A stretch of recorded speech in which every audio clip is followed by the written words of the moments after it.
October is Mental Health Awareness Month, so we're going to talk about it within the context of the times we're living in, as we are navigating layers of uncertainty that take a toll on our mental health.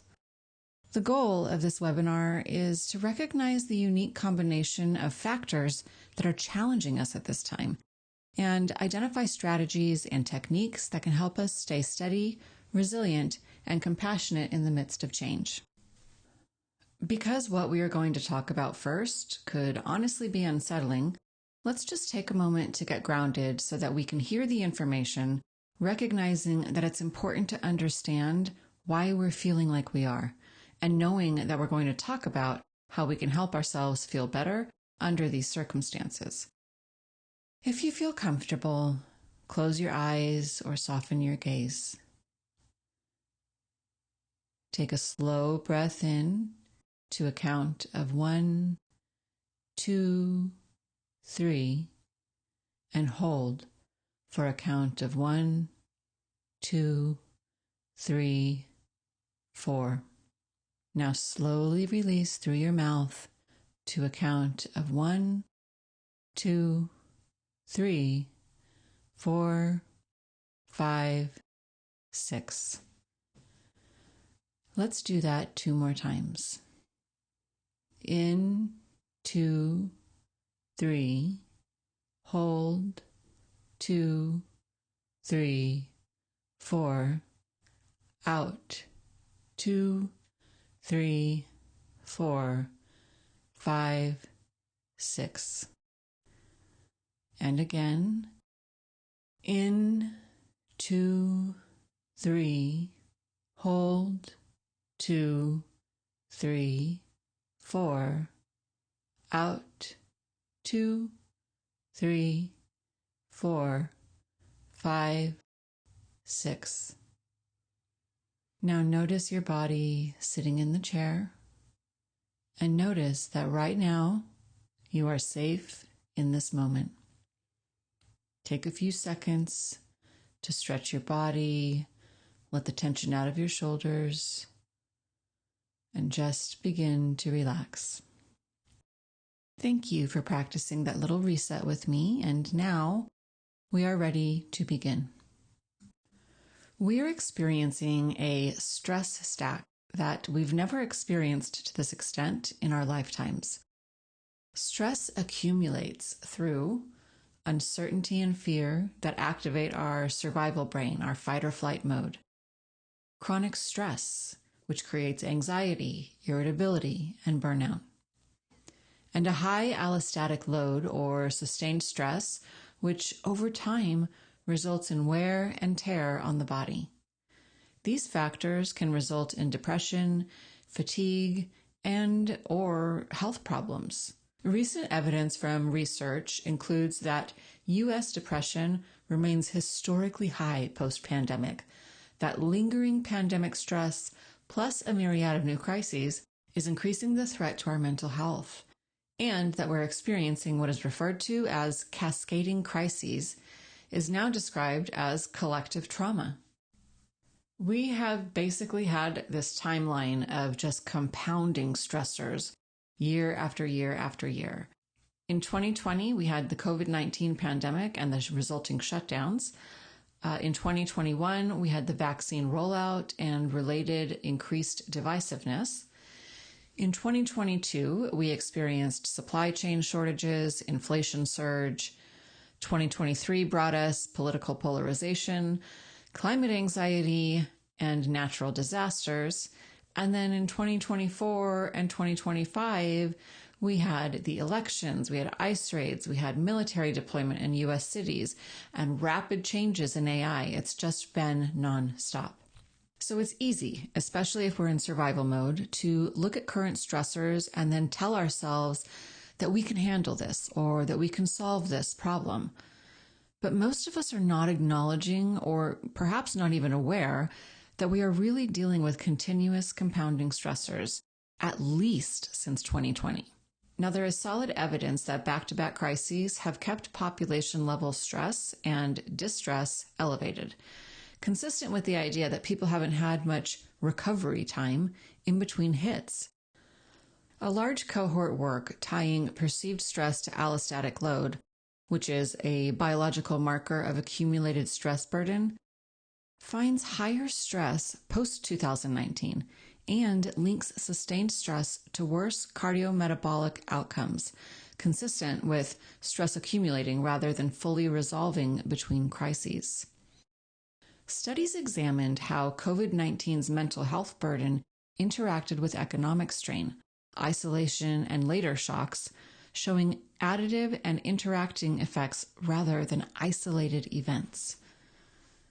Disaster literature echoes the insufficient recovery time pattern. Work on repeated or consecutive disasters shows cumulative exposure predicts worse trajectories and slower recovery. Now, bear in mind that this is a very partial list of every stress you've experienced in the past 5 years. We are collecting stress much faster than we can recover from it. So in fact, most of us still have some stress that has lingered for as long as 5 years. Think about how much you've changed your habits, lifestyle, work environment, and more since 2020. Some of the effects are still with us. We're carrying that stress to this day. Stress and depression never really fully reset to pre-COVID levels. U.S. depression remains historically high years after the initial lockdowns. Cascading or serial crises magnify mental health impact. The research on 2020's overlapping pandemic, recession, unrest, and disasters describes cascading collective traumas. Direct and media exposure to successive events compounds stress. Population surveys point to ongoing collective trauma, describing Americans still grappling with the lingering psychological effects of the pandemic while simultaneously facing political turmoil and other chronic stressors. One of the more recent major stressors occurring is related to immigration enforcement. Immigration raids and enforcement actions are associated with heightened anxiety, depressive symptoms, and PTSD in directly affected families and in U.S. citizens who know someone who might be detained. Recent reporting and academic work in Southern California highlight anticipatory anxiety and school impacts. For many people, especially immigrant communities, ICE raids are terrifying, not just for those directly affected, but for neighbors, families, and even those who work in supporting roles, which could be many of you. The fear can ripple outward, creating what's called ambient anxiety. It's this sense that danger is always near. We have a lot of stress happening across the country right now. There's political and social turmoil. Again, ICE raids and enforcement actions create fear, not only for targeted families, but for whole communities and those who support them. Even if we're not directly targeted, watching raids, protests, or divisive events can leave us shaken and generate vicarious trauma and collective stress. News and social media amplify stress, creating more ambient anxiety. And now we have new worries about speaking out. Is it safe? Will you get in trouble at work, at school, with the government? In the most recent APA Stress in America survey, 64% of people said they felt their rights were under attack. 41% of adults said that the state of the nation was causing them to consider moving to a different country. 39% said the political environment in their state has made them consider moving to another state. That survey was conducted before the elections, so we can guess that those numbers have probably increased since. I also want to remind you that both Democrats and Republicans are challenged at this point in time, so this isn't just about who you voted for. Try to avoid them or us thinking, and instead focus on the human condition. We are all impacted in various areas of our lives, from personal to family to business to the environment. Technology and identity is another stress in America. Rapid AI and automation shifts are creating uncertainty about jobs, purpose, and identity. This one is complex, to be sure, as many have no idea how they will be impacted, and some fear the concept entirely because they don't feel knowledgeable or skilled. but AI is already disrupting job markets, creating a false economy, empowering tech companies beyond anything we could have imagined, and is generating intense concern for both the creators of it and the scientists who are forecasting what it will become. Social media increases polarization, doom scrolling, and exposure to conflict. Loneliness has hit an all-time high, with young people on their devices suffering the most. According to Harvard Business School, the #1 use case for ChatGPT is personal therapy, even though there are no regulations for AI therapists in place. People are establishing relationships with their AI companions, sharing their deepest, darkest thoughts, and turning to those companions when they feel sad, lonely, and even suicidal. To greatly improve mental health, we need to pay acute attention to how we use technology, as well as how our kids are using it. And there's also economic pressures. Inflation and rising costs cause financial anxiety linked to depression and reduced cognitive capacity, which is a scarcity mindset. I'm sure you've noticed how much more expensive things are, from groceries to dining out to household purchases. Then there is the more personal side to economic pressure: job losses, the government shutdown, program funding concerns, upcoming major life events like retirement or home purchases, education expenses for yourself or your kids. It's a stress that you're directly confronted with every day, and one that is conversely ambiguous and unknown. How high will prices go? How long will this last? Another stress in America right now is the safety net. Our safety net is at risk, whether through total cuts, reduced subsidies and services, or limited access to what we need. Whether health insurance subsidies, Medicaid, food programs, TANF, health services including mental health, and more, government programs are in a major state of transition, and that's causing us stress. Whether we need services or support now, or whether we are just worrying about the what-ifs. There are also disasters. We live in what I think is a great state, but we are now subject to hurricane-level winds, wildfires, earthquakes, and recently, flash flooding. The short-term psychological effects of disaster include shock, fear, and confusion. But feelings of helplessness and uncertainty don't take long to creep in. Trouble sleeping, difficulty focusing, and increased anxiety due to sudden life changes also occurs when you're directly impacted or know who others that are. Think about how you feel even after a small earthquake. Isn't part of your mind on alert for a bigger one to follow? We started our year with disastrous fires. How anxiety-inducing were the alerts alone? The smoke hovering in the skies. For anyone who lost a home, how long does that stress linger? And another one, we've got climate change. As funding cuts are escalating related to green energy and programs in place to reduce greenhouse gases, you may be experiencing an undercurrent of stress or anxiety related to your future, or your children or your grandchildren's futures. After years of dire warnings that if we didn't do something to reverse the damage we've caused, we'd be in big trouble. Now, all of a sudden, we're being told, never mind. Our brains are overloaded with not knowing what is true and what is false, and that is a big stressor. The main point here is that we're probably underestimating our levels of stress and anxiety. We are pretty much confronted by new stressors every week, and we haven't even processed and released all of the stressors that have built up over the last few years because we don't have the time to do so before something else happens. That makes it absolutely critical that we pay close attention to our mental health and not just brush it off as a short-term issue. We need to take it seriously and do what we can to not only protect our mental health, but to ensure our overall well-being. Okay, after all of that gloom and doom, let's just take a breath and talk about what we can do for ourselves and each other. Pause and reset. I think you're all aware of grounding, breath work, and mindfulness practices, but do you remember to use them? Get in the habit of using whatever works best for you on a regular basis, whether stressed or not. That will make it much easier for you to remember to use your tools when you are stressed or upset. Get in the habit of taking a deep cleansing breath before you start any task or have any conversation.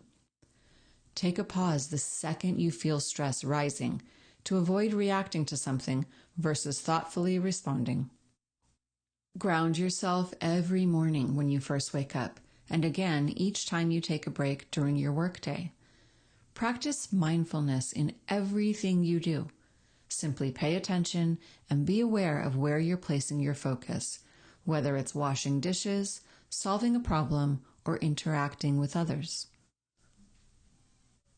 Socialize. Loneliness is a significant risk factor for various mental health issues, including an increased likelihood of depression, anxiety, cognitive decline, and suicidal thoughts. Chronic loneliness can physically alter the brain, increase stress hormone levels, and reduce the immune system's ability to function effectively. This can create a cycle where loneliness worsens mental health and poor mental health increases those feelings of isolation, making it harder to form the social connections you need. The best thing you can do to avoid this risk is to socialize. You don't have to go to a party every night. Just work toward maintaining 2 or 3 important relationships and broaden your social network to include more casual friends or acquaintances.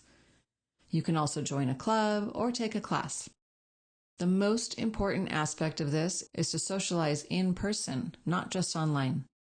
We need to stay connected to others, see them, read their facial expressions and body language, touch them.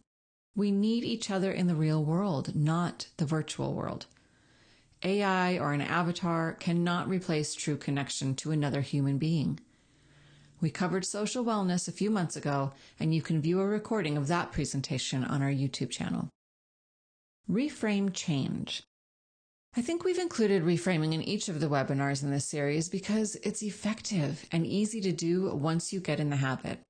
When you feel threatened, reframe by asking yourself, what's the opportunity here? For all of the negative information presented today on technology, because of the serious challenges it's presenting to our mental health, there are probably just as many positive possibilities that technology can provide that would be beneficial. For other areas that feel more difficult to reframe, simply remind yourself that you don't know what the outcome will be. Our government is crashing can be reframed to, I wonder what a new government might look like. And then finally, spend some time in nature. We covered this in depth in the environmental wellness webinar last month, so if you missed it, be sure to view that one as well. But as a reminder, nature has an immediate impact on our mental health, encouraging us to feel calmer, happier, and more in tune with the bigger picture. So when feeling stressed, step outside. Psychological first aid, or PFA, is an evidence-informed approach that is built on the concept of human resilience. PFA aims to reduce stress symptoms and assist in a healthy recovery following a traumatic event, a natural disaster, public health emergency, or even a personal crisis. If you're alone and going through a distressing event or emotional overwhelm, you can still apply PFA to yourself, the same compassionate, stabilizing principles used to help others. So how do we do this? Ensure immediate safety by physically grounding yourself. Notice your surroundings. Name 5 things you can see, 4 things you can touch, 3 things you can hear, 2 things you can smell, and 1 thing you can taste. If you feel unsafe or panicky, move to a secure place. Even a small change like sitting by a window or turning on a light can help signal safety to your nervous system. Slow your breathing by inhaling for a count of 4, holding it for a count of 2, and exhaling for a count of 6. And you can repeat that sequence until your body begins to settle. Next, you want to stabilize your emotions by naming what you're feeling. Labeling emotions reduces limbic activation and restores cognitive control. I'm scared, I'm angry, or I'm overwhelmed. Name it to tame it. Ground with sensory anchors like holding something textured, taking a warm shower, or even sipping cool water. This keeps you in the present moment. And use gentle self-talk. Replace "I can't handle this" with "I'm having a hard moment, but I will get through it." Next, you want to connect with yourself if there's no one around for you to connect with. Write in a journal as if you're talking to a trusted friend. Read comforting or grounding words like quotes, poems, or spiritual passages. Connect digitally if needed, like texting a helpline or using an online support community. Next, you want to regain a sense of control by identifying one small, doable task. Wash your face. Organize papers. Make tea. Achievable actions re-establish agency. Set micro goals. For the next 10 minutes, I'll just breathe and rest. Limit exposures to triggers like the news or social media until you're emotionally steadier. Step outside, stretch, and breathe fresh air. Listen to music that soothes or matches your mood. Use rhythmic movement like walking, rocking, or slowly swaying to regulate the nervous system. Offer yourself compassion by placing a hand on your chest or over your heart, a proven self-soothing gesture. Speak kindly to yourself. This is a moment of suffering. Suffering is part of being human. May I be kind to myself right now. Remember that psychological first aid isn't about fixing. It's about stabilizing and care until support is available. Consider what this is describing. Following a pandemic, divisive public health measures yield widespread anger and distrust. National frustration over an infirm and an aging president helped sweep the Democratic Party out of the White House in favor of a Republican candidate, offering the nostalgic promise of returning America to greatness. A wave of attempted assassinations and political violence crest alongside new barriers to immigration, a campaign of deportations, and a government crackdown on dissenting speech. Staggering levels of economic inequality underlay a fast-changing industrial landscape and rapidly evolving racial demographics. Influential voices warn that a crisis of misinformation in the media has wrecked the most basic democratic processes. Many Americans are fearful that we are heading for a descent into fascism. But this was a description from a guest essay in the New York Times this month of the United States 100 years ago, in the early 1920s, not today. All of the turmoil of the time didn't lead us into fascism and the end of democracy, but ultimately to the New Deal and the Civil Rights era. Not without first going through a lot of tumult, such as the Great Depression and eventually World War II. The United States ushered in an era of working-class political empowerment and prosperity. We ended Jim Crow in the South and established free speech with the court-backed protections for the first time in history. The positive changes for everyday Americans that evolved over decades are innumerable. We shared this story for 3 reasons. First, under our current circumstances, it's all too common to assume the worst, which certainly harms our mental health. Second, one thing we can do for our mental health is to broaden our perspective. We've been through this before and come out of it better off. So remember that even when something seems bleak, we don't know what the outcome will be. The third reason we brought this up is that 100 years ago, the famous writer W.E.B. Du Bois and journalist Walter Lippmann were among the first to grasp a core feature of modern politics. That information and a crisis of trust in the news had deformed American political life in the aftermath of World War I, just as they do in our current age of media disarray. Du Bois observed that newspapers, which at the time were the main source of news, were running propaganda campaigns and whipping politics into frenzied race riots. Lippmann wrote that the crisis of democracy was in essence a crisis in journalism. The distance between what he called the world outside and the pictures in our heads afforded vast power to those who managed information flows. For the sake of your mental health, as well as for the sake of democracy, stop believing everything you see, hear, and read on all devices, apps, and platforms. We are being bombarded with misinformation, fake images and voices, and with algorithms specifically designed to manipulate us. If something bothers you, question it. What is the source? What are the actual facts? Who benefits from sharing the information? Take a pause before you share it. Consider it your public responsibility not to spread more misinformation and misdirection, recognizing the vast amount of harm it is causing. We have to set media boundaries by avoiding doom scrolling, setting news windows, and limiting the amount of time we spend consuming information, much of which is now considered slop. We also need to accept that social media and tech platforms are an addiction, no different than being addicted to drugs or alcohol or gambling. We have to make better choices for our health.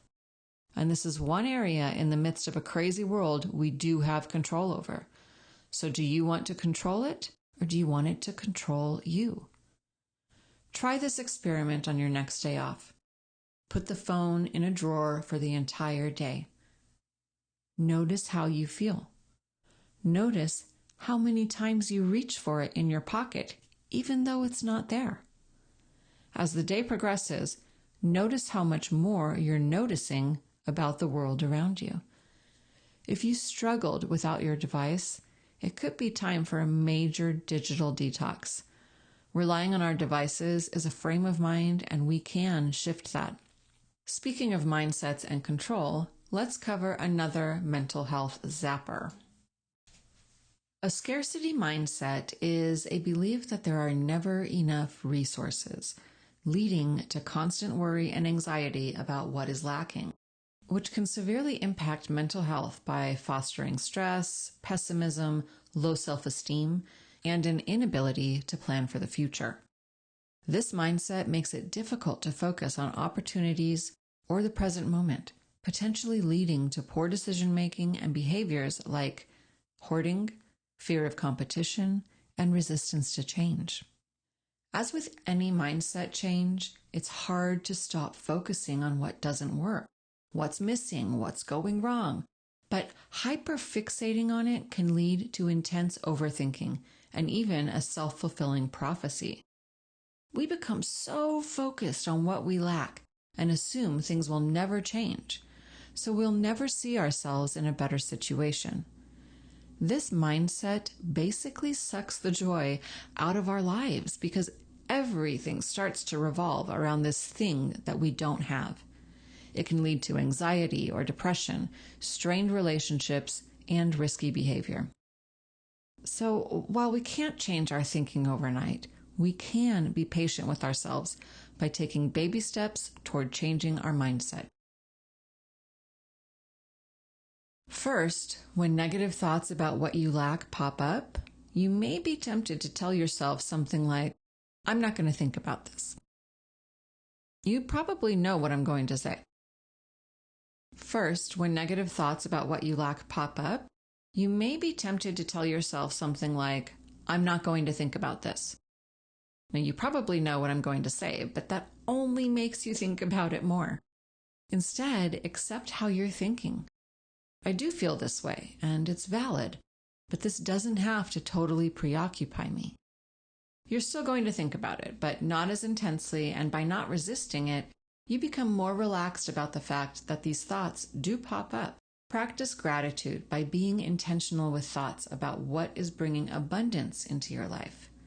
This may take practice, but start a gratitude journal or start speaking positive affirmations out loud to yourself.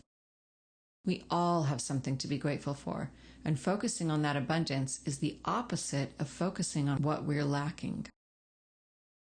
The people we hang out with greatly influence how we feel about things. So consider setting boundaries with people in your life that remind you of what you don't have, and more time with those that empower your positive thoughts or who naturally focus on abundance. Focus on what you can control, which can help you shift from scarcity to sufficiency. If you feel like you'll never be able to buy a house, focus on how you can make your current home more personalized to meet your desires in a home. If you lose your health insurance, focus on how you can manage your health, at least temporarily, without it. Perhaps catastrophic coverage to prevent financial harm in case of a major health crisis, while paying for doctor visits only when absolutely needed, until something changes and you can obtain health insurance once again. It's not pretending that everything's fine, it's taking actionable steps to ensure your well-being the best you can under whatever the circumstances are. If you find that you cannot stop spiraling scarcity thoughts, consider seeking support from a therapist who can help you understand the root cause of these fixations so you can stop suffering. When acute stress strikes, try to manage it in a way that will benefit you. Use healthy coping strategies. So also avoid unhealthy coping methods. Stay connected with others. Trust reliable leaders and sources of information. Be mindful of social media. Restore daily routines to bring stability. Seek professional support if you're struggling.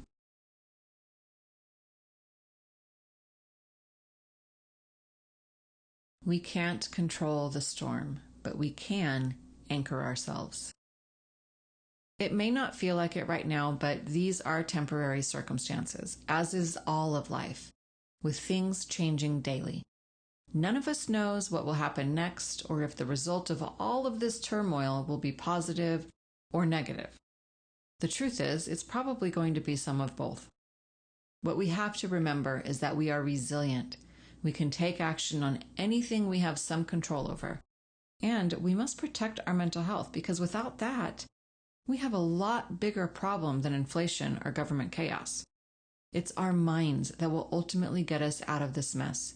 So mind your mental health and you'll be better equipped to deal with whatever happens and to provide effective support to others.